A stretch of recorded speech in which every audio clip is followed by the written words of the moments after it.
In today's video, we're going to peel back the myths and legends to reveal the true life of these frontline warriors. What did they eat? How did they live and train? What equipment did they really carry into battle?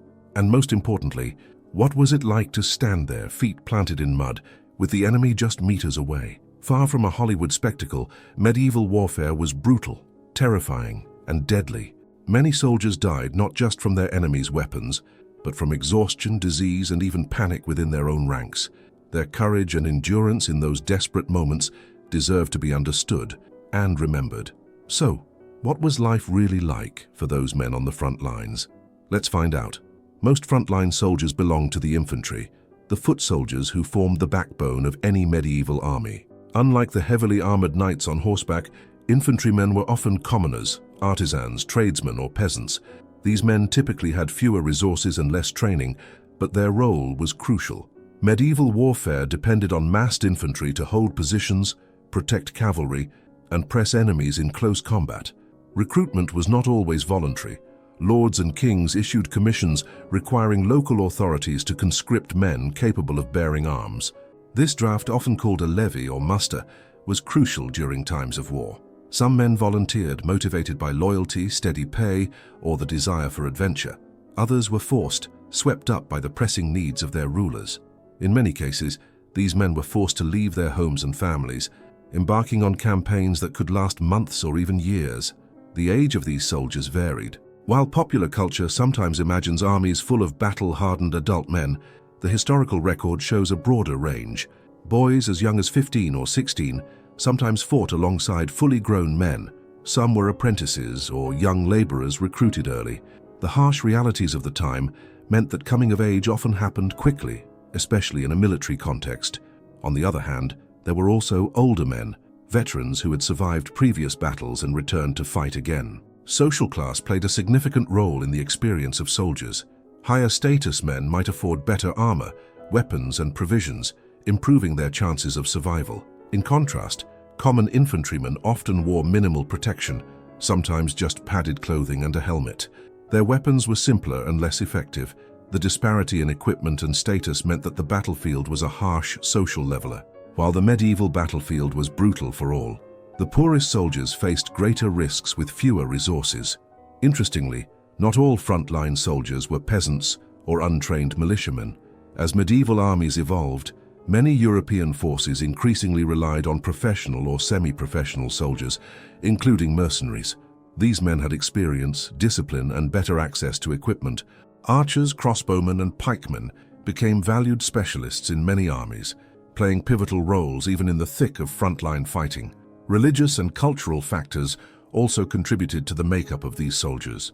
Crusades, holy wars, and religiously motivated conflicts attracted men driven by faith as much as by pay. For many, fighting in these wars promised spiritual rewards, such as forgiveness of sins or salvation. This mix of motivations, economic, social, religious, and personal, makes the story of medieval frontline soldiers complex and compelling. The discipline of these soldiers varied as well. Armies of the 40 or 50 years were often a loose collection of levies, mercenaries, and retainers, with little formal training or cohesion. However, by the late Middle Ages, some armies began to develop more rigorous organization and training methods.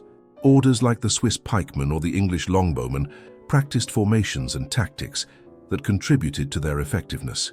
Despite the variety in backgrounds and experience, what united these soldiers was the sheer brutality of their reality. Life on the front line was an unforgiving test of endurance, courage, and sometimes sheer luck. Many did not survive a single battle, while others faced years of campaigning under grueling conditions. In the end, the men who stood shoulder to shoulder in the ranks were not mere footnotes in history. They were the backbone of medieval warfare, shaping battles and sometimes entire campaigns with their valor and resilience. Their stories remind us that history is not only about kings and knights, but also about the countless individuals who lived, fought, and died amidst the chaos of medieval conflict. Most common foot soldiers received minimal formal military training compared to knights or professional soldiers, but training did exist. In towns and villages, local militias sometimes practiced combat drills, wielding spears, bows, and swords, and rehearsed formation tactics. In some regions, laws required men to train regularly, especially archers in places like England, where the longbow was a national weapon.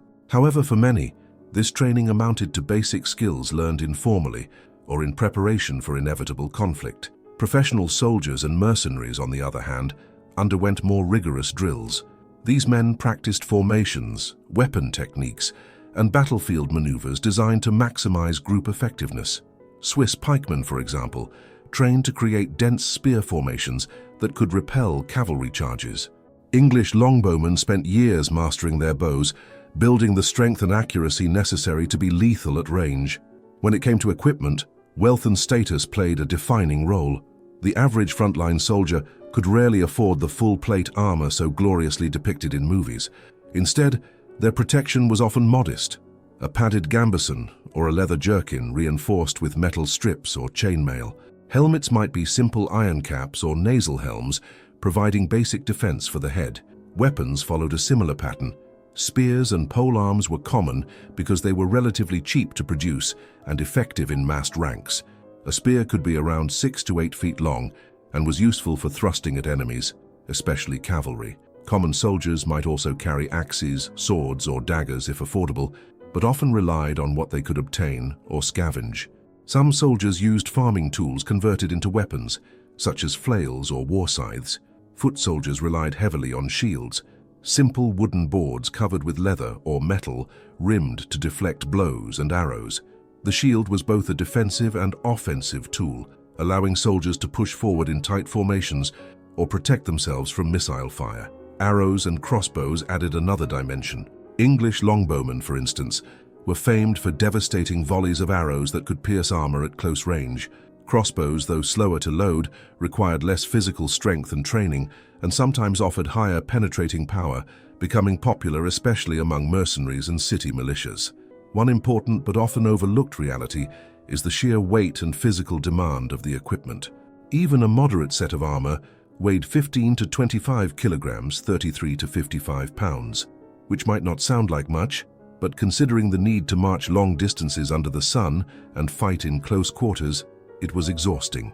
Despite this, medieval soldiers developed the strength and stamina necessary through years of hard labor or dedicated training. Another key aspect was maintenance. Armor and weapons required constant care. Metal parts needed oiling to prevent rust, leather had to be kept supple, and wooden shafts needed to be inspected for cracks. Soldiers often carried tools for quick repairs, as a broken spear or snapped bowstring in battle could mean instant death. Interestingly, some troops went into battle with badly mismatched or scavenged gear. After previous battles or raids, soldiers might wear whatever armor or weapons they could find, regardless of compatibility or condition.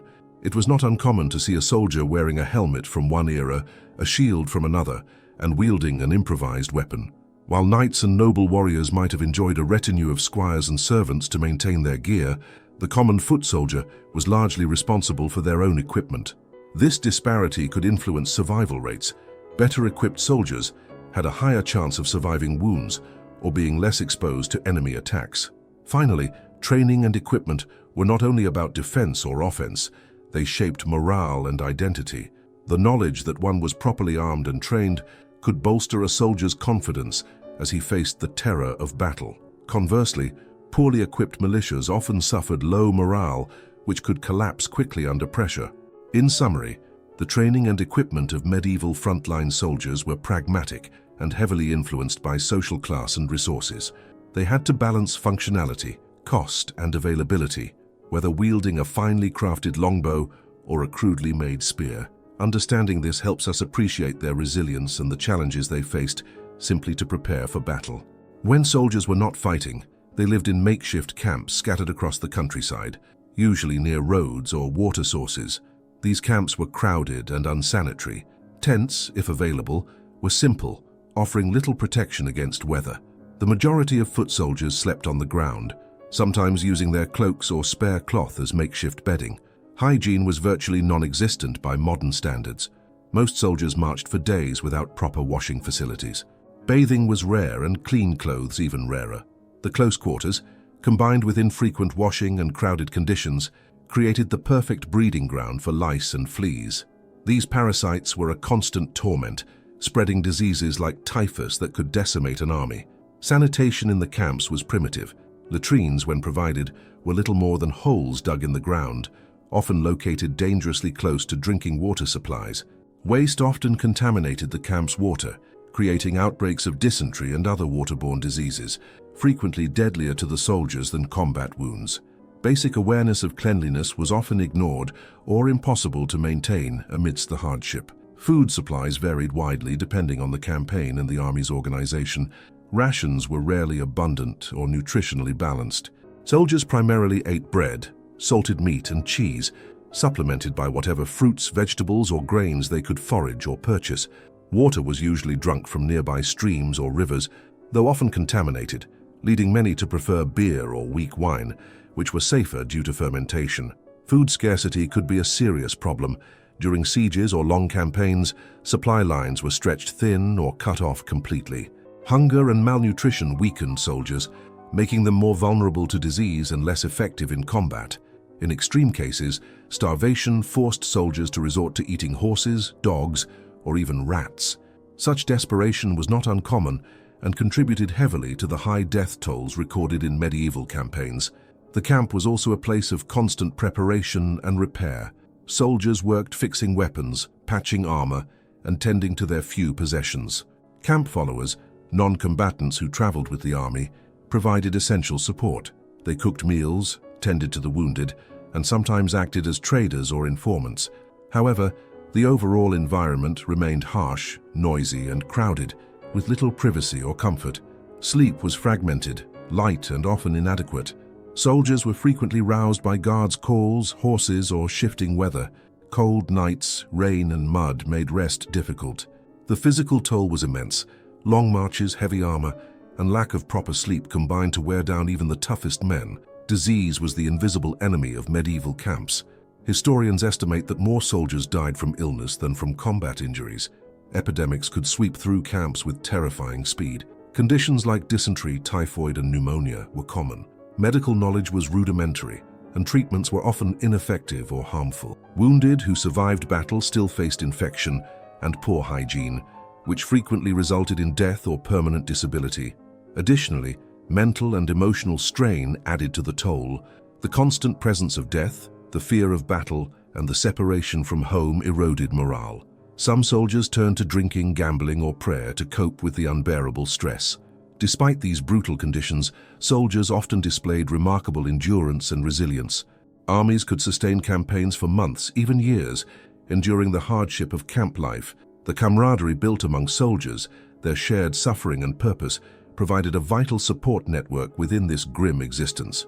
In sum, the day-to-day reality of soldiers in medieval camps was dominated by extreme physical hardship, a constant threat of disease, and scarcity. Far from the glory of the battlefield, the camp was a place of survival, adaptation, and endurance, shaping the medieval soldiers' experience as much as the fights they fought. As the battle line formed and the enemy approached, the tension among soldiers was nearly unbearable. The roar of war cries, the clang of armor, and the thundering hoofbeats of cavalry filled the air. The pressure to hold formation and obey commands was critical, yet fear was palpable. Many soldiers stood shoulder to shoulder with comrades they had only recently met, ready to face death together, but unsure of what horrors lay ahead. Visibility was limited on the battlefield. Helmets with narrow eye slits restricted sight to just a few feet, making it almost impossible to see the bigger picture. The close quarters meant that soldiers often only saw the backs of the men in front or the faces of those directly opposite. This confinement added to the claustrophobia of combat and heightened the sense of danger. When the fighting began, it was fast and brutal. Weapons clashed in a blur of motion as men thrust, hacked, and smashed at anything within reach. The battlefield was thick with dust, mud, and blood. Shouts and screams mixed with the metal's roar, creating a terrifying soundscape that echoed in the ears long after the clash. One of the most terrifying realities was the fear of being overwhelmed or broken. If a formation weakened or soldiers broke ranks, a panic could spread quickly, turning brave men into desperate fugitives scrambling to escape. This panic sometimes caused more fatalities than the actual fighting. Being trampled by one's own fleeing comrades was a grim but common fate. The injuries sustained were horrific. Archaeological evidence reveals soldiers struck repeatedly in the head, often receiving multiple blows even after collapsing. Arrows, swords, axes, and maces tore through flesh and bone. Despite the presence of armor, many soldiers suffered debilitating wounds as weapons targeted unprotected areas or found weaknesses in their defense. The close proximity to death had a profound psychological impact. Some men fought with a terrifying frenzy fueled by adrenaline and fear. Others froze in shock or broke and fled. Capturing or killing a foe in such chaos was sometimes a matter of mere chance rather than skill or strength. The noise of battle was another source of horror. The clang of steel, crushing footfalls, screams of wounded and dying men, and even the shrill calls of commanders mixed into a deafening roar that made communication difficult. Orders could be shouted, but often they were drowned out or lost in confusion. Despite this chaos, discipline was a key factor in survival. Soldiers trained to maintain formation and obey commands had a better chance of withstanding the enemy's onslaught. Commanders who could rally their men and restore order often turned the tide of battle. The sheer physical exhaustion of the fight added to the horror. Fighting while wearing armor weighing dozens of pounds, wielding heavy weapons, and constantly moving through mud and bodies was grueling. Many soldiers were pushed to the limits of endurance. At times, the battle would ebb and flow in waves as different units charged and countercharged. The front lines might fall back, rally, or be reinforced by reserves. Each moment was unpredictable, and the fight could last for hours. Above all, the reality of frontline combat was fear of death, injury, and the unknown. Medieval soldiers might find courage in their training, faith, or comrades, but the primal human response to such terror remained. Those who stood firm in the face of that fear, who pressed forward despite everything, earned a grim respect from their fellows and history alike. Facing death day after day was an overwhelming challenge. The constant presence of violence, the sounds of agony, the sight of comrades falling, and the ever-present danger created an atmosphere charged with anxiety and fear. Despite this, many soldiers developed coping mechanisms to withstand the unrelenting pressure. Religion played a significant role. Prayers, confessions, and rituals offered comfort and a sense of hope beyond the battlefield. The belief in divine protection or reward in the afterlife helped men find courage to face impossible odds. However, the experience of battle often induced a state that modern psychology recognizes as post-traumatic stress disorder, PTSD. Symptoms described in historical accounts include nightmares, depression, hallucinations, and emotional numbness. Soldiers might relive horrific moments long after the fighting ended, haunted by the memories of bloodshed and death. This enduring trauma was rarely acknowledged in contemporary society, leaving many to suffer in silence. The fear of combat was natural and universal. Tales from medieval chroniclers reveal that even the fiercest knights and warriors admitted to moments of terror and hesitation. The human instinct to survive often competed with the duty to fight. Interestingly, camaraderie and unit cohesion were crucial in overcoming individual fear.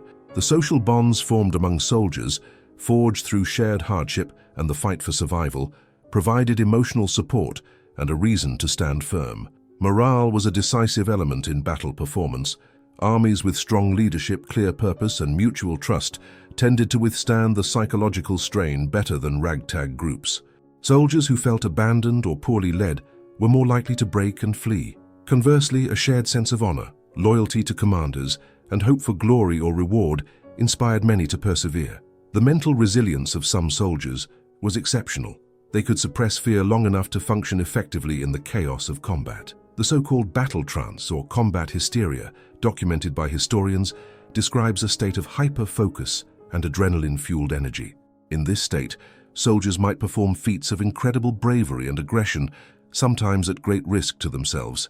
Nonetheless, the aftermath of battle returned many to the harsh reality of emotional and psychological exhaustion. Survivors often dealt with guilt over those lost and the trauma of their own actions in war. Medieval society had limited means to support these men, though religious institutions sometimes offered counseling or spiritual solace. In some cases, the trauma extended beyond individual soldiers to entire communities.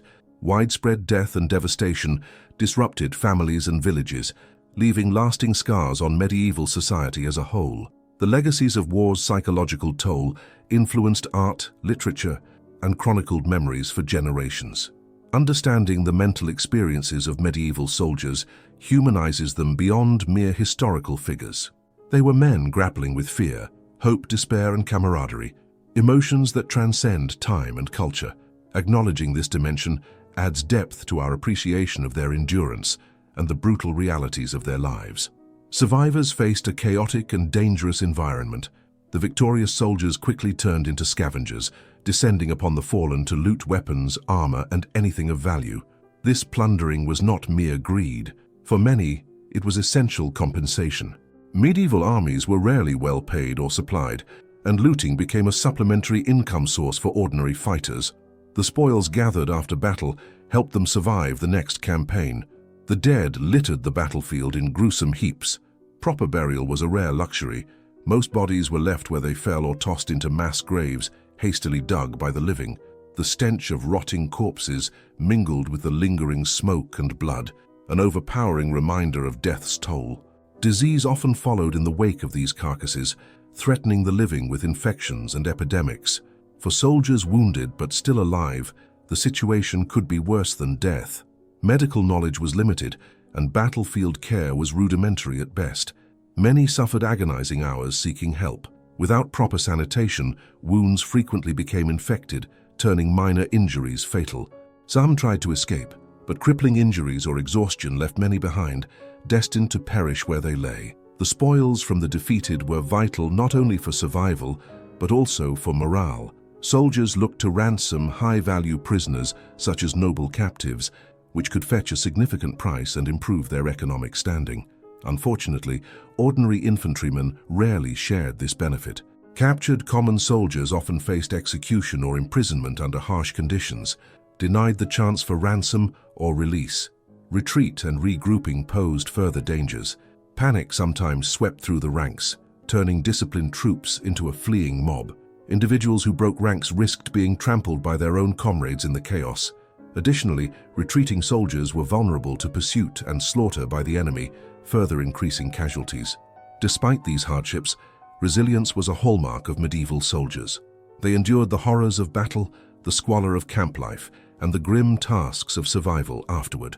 The bond forged between men, hardened by shared suffering, created an esprit de corps, making it possible to rise again for the next campaign. The fate of many frontline soldiers was to live through a vicious cycle of combat, scarcity, and survival. Their story is a testament to fortitude in the face of relentless adversity, a reality far removed from the glory often attributed to medieval warfare. Despite the suffering, these soldiers showed remarkable resilience and courage. Their stories remind us that war is not just about glory or heroism, but also about survival, endurance, and human vulnerability. The bonds they formed with their comrades, their belief in higher causes, or simply their will to live, helped them face unfathomable horrors. Remembering the reality of medieval soldiers helps us appreciate the harshness of the times and the sacrifices made by countless individuals who shaped history, far beyond the knights and nobles we so often celebrate. Their grit and determination stand as a testament to the human spirit in the face of unimaginable adversity. Thank you for watching. If you found this journey into the lives of medieval frontline soldiers eye-opening, please like, subscribe, and share, and let us know in the comments which part surprised you the most, or what topics you'd like us to explore next.